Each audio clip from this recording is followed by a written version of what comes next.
Hey there, everybody. I am Alexis Ward, and this is 12 Faces Psychology. So today's topic is self-deception, the art of self-deception, how we are complicit in our own denial, how we fool ourselves, how we tell ourselves stories, and the damage that that does. So first I'm going to go through kind of 7 fundamental aspects of self-deception, kind of how it works, what the underpinnings of it are. And then I'm going to go through 7 steps to getting yourself out of the state of self-deception.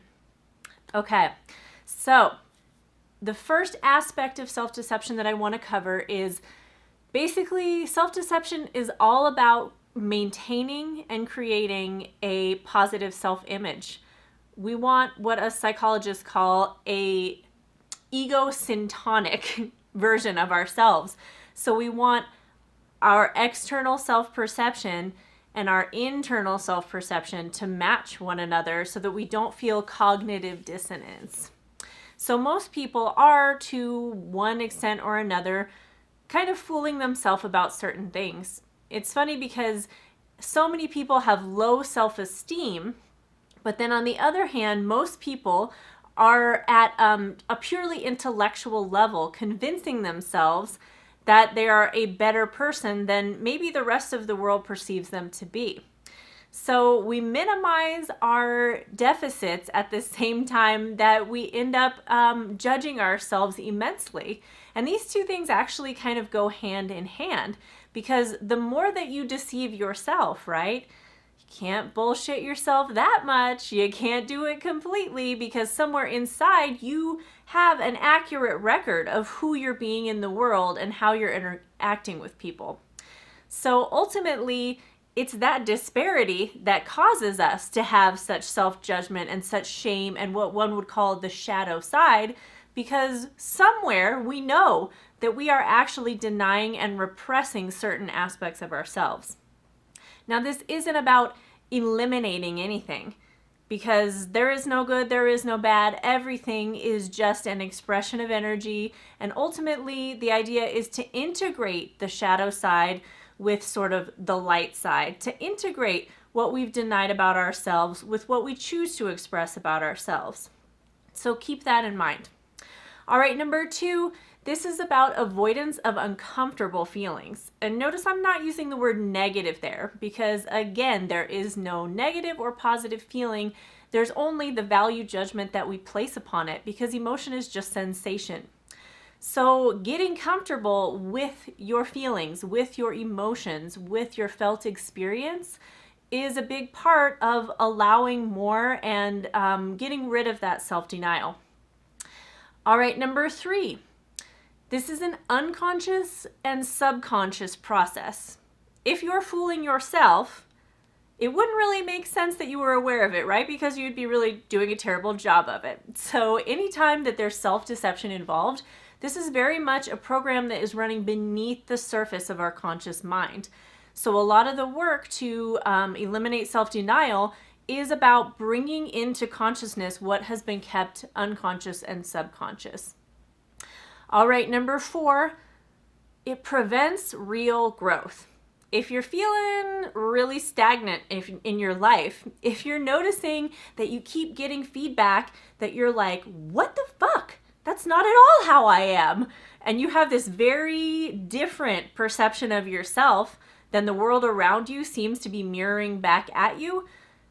This might be a really important video for you to start uncovering whether or not you're being honest with yourself around certain things.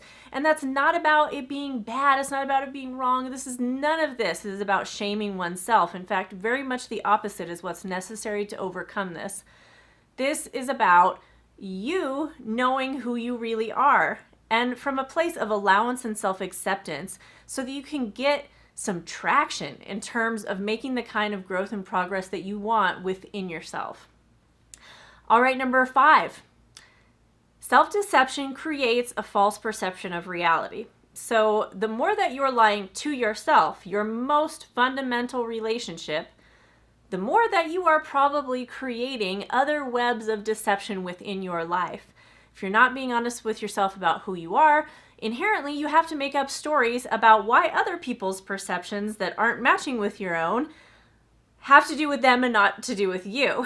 I mean, ultimately that's kind of true in some senses, but really the point here is you tell one lie, you gotta tell a whole lot of other lies to keep your story consistent, right? So your perception of reality begins to be farther and farther removed from an objective version of what's going on. All right, number 6. This kind of overlays with addictions. I'm just kind of throwing this one in here because whether that's substance use, whether that's a behavioral addiction of some type, whether that's even just an addiction to self-judgment, whatever it is, this really kind of ties in together.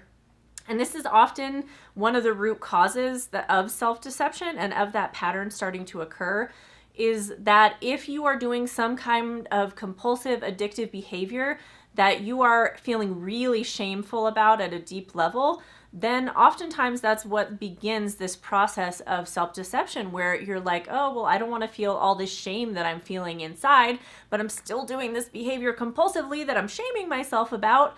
So I'm just going to like crouch up here above all of that and just put a smiley face on it and deceive myself about how I really feel about all of this. Okay, now number 7 is it creates defensiveness and it bars genuine emotional intimacy.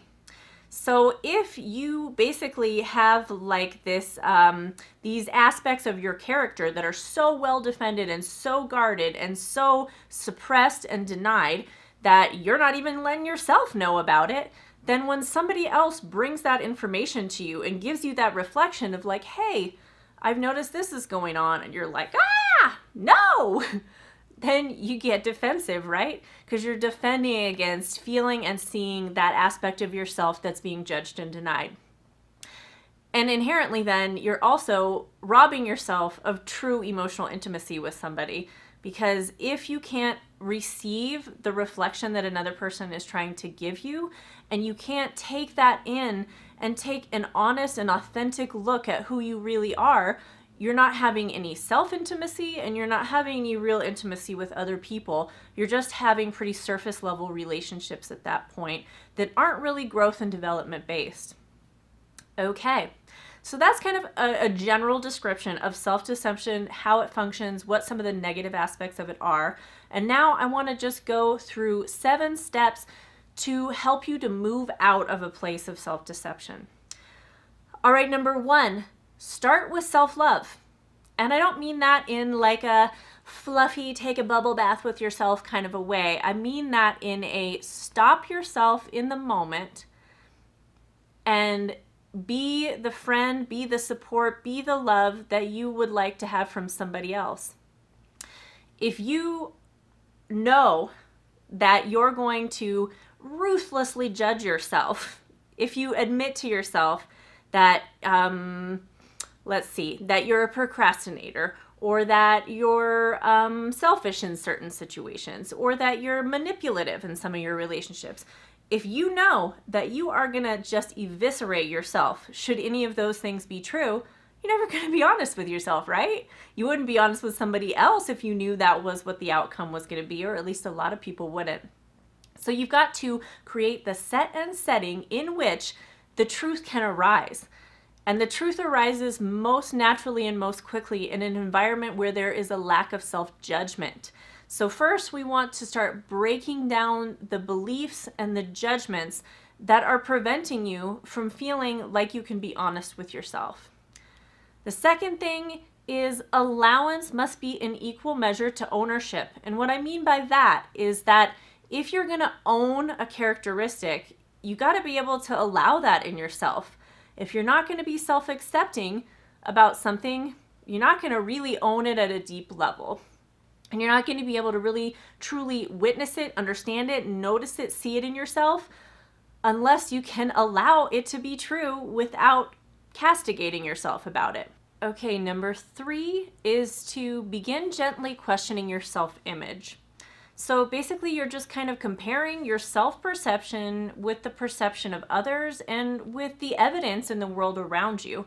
And I want you to be really inquisitive and objective to whatever extent you can be about that process, because you're really just kind of gently starting to unfold, like, is this really who I am? Is this how my actions are actually conveying my sense of self?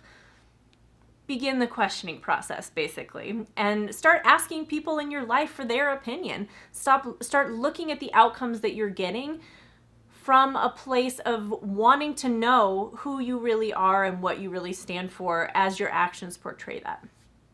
All right, number 4 is notice the sensation of dishonesty and use it as a red flag. Now, that does not have to be self-deception. Any kind of dishonesty. Getting ready to tell a little white lie and you get that kind of feeling inside. You're actively manipulating someone and you're aware of it in that moment, and you get that, like, I'm out of alignment. There is a qualitative experience to dishonesty. There's like a little niggling feeling inside that occurs. And I want you to start to notice that so that you can be attuned to what self-deception feels like. And if you can get a sense of what deception in general feels like in your body, you're going to be ahead of the game in terms of recognizing when you're self-deceiving. All right, number 5 is stop taking yourself so seriously. And I mean that in like a very overarching spiritual, emotional, self-developmental journey way.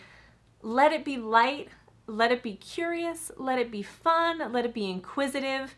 If it's shaming, if it's judging, if it's overly discipline oriented, you're not going to want to do it. And you're also going to actually create more trauma as a result. So the whole idea of this process is to let your shadow arise so that you can see it and understand it and value it for the role that it's played within your life, because all defense mechanisms are effectively defending against something. But in most cases, you've just outgrown them, or the negatives have come to outweigh the positives. So this is not about eliminating something. It's about understanding and integrating. And that brings me to number 6, which is honor the value of your defense mechanisms. Whatever your defense mechanisms are, they have been serving a purpose for you. Like, let's say that you were physically abused during your childhood and you developed the capacity to disassociate from that experience. That was an extremely valuable resource for you as a child. We got to honor that, All of these things have their benefits, right? Or we wouldn't keep doing them, because there's always a payoff to any type of behavior that you continue to do. There's always a payoff. So the more that you can really kind of interact with that piece of yourself, that disassociating piece of yourself, and not shame it, but say, wow, thank you. You really saved me and protected me during my childhood. And now I don't necessarily need that degree of protection anymore. So let's talk about what I might want to keep from my experience and my ability to disassociate, which brings us to number 7, which is integrate the useful aspects of your defenses. Everything's got a kernel of gold inside of it. And as you do shadow work, that's really the utmost benefit, is to come to see what aspects of your shadow side, when they're not denied, when they're not suppressed, when they're not avoided, when they're actually honored, understood, and looked at from the perspective of, I can gain something from this aspect of myself, there's always something in there that's useful. So like for this example that we're using of disassociation, you maybe don't want to full-blown disassociate in the middle of a board meeting, but you might still want to keep the sense of healthy detachment that disassociation brings, to be able to step back and witness and experience more objectively, to be able to detach from situations that are no longer serving you, to be able to recognize a relationship that maybe it's time to let go of. Those are all useful aspects of that dissociative ability that you developed young as a child that you might want to integrate into your current adult life. It's really just about understanding oneself and keeping the parts that are working for you and allowing the other parts to be healed and be less behind the wheel of the vehicle, So we don't have to get rid of anything, but we're just being really selective and really conscious about the aspects of self that we're putting into play and the aspects of self that we're allowing to run the show. All right, so that is a little bit about self-deception for you today. I hope that you'll put these things into practice. I hope that you will get down and dirty with some shadow work and that you will enjoy that process. And I hope that you will come back and see my next videos. Bye-bye for now.